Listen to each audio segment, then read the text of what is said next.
নমস্কার, রিশার রান্নাঘরের আরও একটা নতুন পর্বে সবাইকে আবারও অনেক স্বাগত। আজকে শেয়ার করছি পুর ভরা ঝামেলা ছাড়াই শীতের একটা সহজ পরোটার রেসিপি। খুব টেস্টি হয় খেতে আর চটজলদি তৈরিও হয়ে যায়। এভাবে একবার এই পরোটা বাড়িতে বানিয়ে দেখতে পারেন, আশা করি ভালো লাগবে। তো রেসিপিটি আমার মতন করে করেছি, সম্পূর্ণ ভিডিওটি দেখার একটা ছোট্ট আন্তরিক অনুরোধ রইল সব্বার কাছে। তো সবার প্রথমে আমি এখানে একটা ফ্রেশ ফুলকপি নিয়ে নিয়েছি, এটাকে সেদ্ধ করে নিয়েছি খুব ভালো করে সামান্য লবণ দিয়ে। তারপর এভাবে ছোট ছোট টুকরো করে একটা স্ম্যাশারের সাহায্যে আমি খুব ভালো করে স্ম্যাশ করে নিলাম। আপনারা চাইলে ফুলকপিটাকে গ্রেটারের সাহায্যে গ্রেট করেও নিতে পারেন। এবারে অ্যাড করে দেবো পরিমাণ মতো লবণ, আর অ্যাড করে দিচ্ছি হাফ চা চামচ জোয়ান। জোয়ানটাকে আমি হাতের সাহায্যে একটু ক্রাস্ট করে এর মধ্যে অ্যাড করে দেবো। এবারে অ্যাড করছি হাফ চা চামচ গোটা ধনে। গোটা ধনেটাকেও আমি হাতের সাহায্যে একটু ক্রাস্ট করে এর মধ্যে অ্যাড করে দেবো।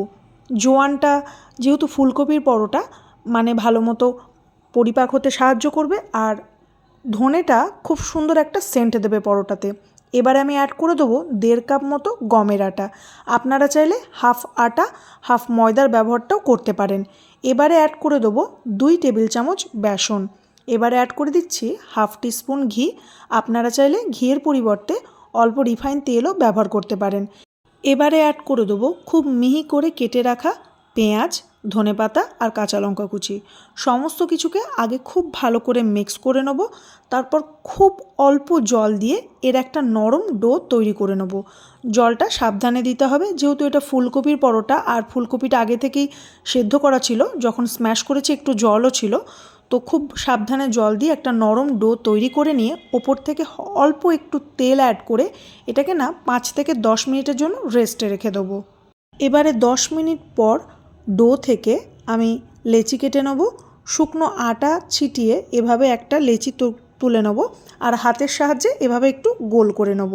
এবারে শুকনো আটা ছড়িয়ে আমি এটা রুটি বা পরোটা যেভাবে বেলে সেভাবেই বেলে নেব।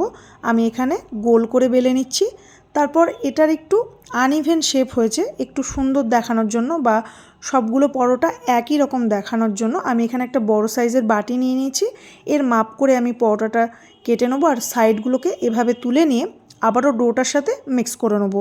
তো এইভাবে দেখুন খুব সুন্দর একটা পরোটা তৈরি হয়ে গেছে। সেম প্রসেস ফলো করে আমি সমস্ত পরোটা তৈরি করে নেবো। এবারে ভেজে নেওয়ার পালা।